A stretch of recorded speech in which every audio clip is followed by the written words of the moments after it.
What are conditions like there?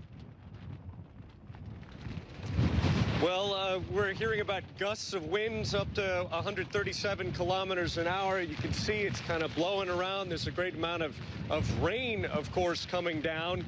So far, it sounds like the storm isn't as powerful as was feared. It got a signal 8 warning coming from the Hong Kong Observatory.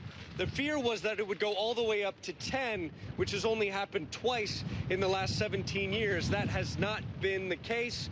The Hong Kong Observatory saying that it lost some of its power when it made landfall. You can see how people have made preparations, for example, taping up the windows of glass doors and things. The seas are a bit higher. We're hearing that the waters are up at least half a meter right now.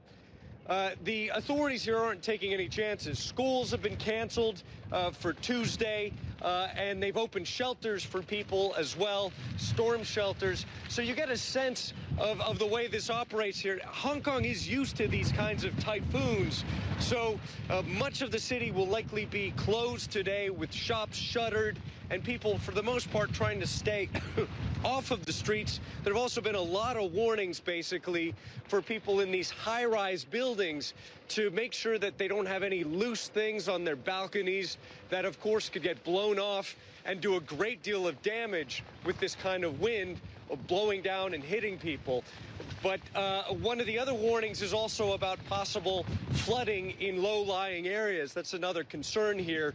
But again, you've got this densely populated city, Hong Kong, that has a lot of experience with typhoons in the past, and for now appears not to have been hit by as hard a storm as the authorities had been warning. Now, meanwhile, the storm will be moving closer to mainland China, which has issued its first red alert due to the storm of this year.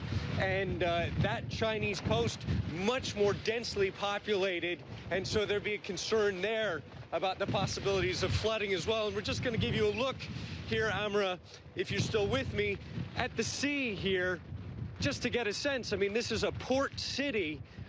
So one of the concerns, of course, is of high seas and what they can do. Hong Kong is a collection of more than 200 islands, 700 kilometers of coastline. So you can see that some areas could be more vulnerable to these types of conditions.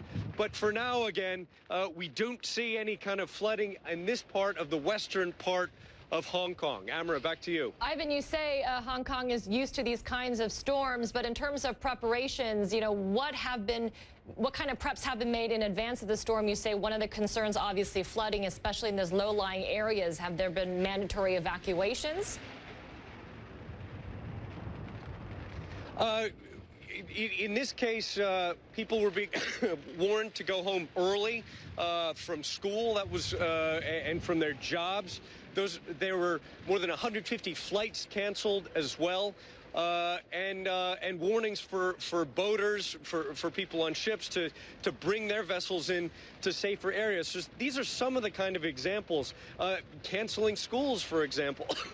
Is another measure that Hong Kong will take in these types of situations. And we've heard about kind of interdepartmental agencies kind of coming together to help deal with any potential emergencies that'll come out of here. So this is, again, a city that has experienced deadly storms over the course of the past century.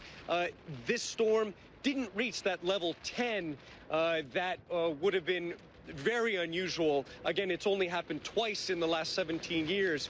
But that said, the Hong Kongers aren't taking any chances, and there are reasons why. I mean, look at the skyscrapers here, the high rises. Areas like this, people have been warned to tie down any kind of furniture up on their balconies, because you can just imagine what would happen if some of these things came flying down. Hong Kong is a city that uses bamboo scaffolding a lot.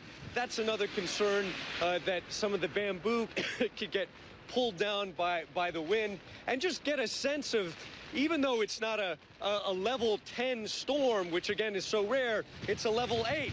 I mean, we're getting sprayed by salt water here coming into my mouth. So you get a sense of the power of a storm like this coming through here, a city of some 7 million people. and it has to be taken very, very seriously. So canceling school, very important, because you can imagine a child could get blown over by wind this strong.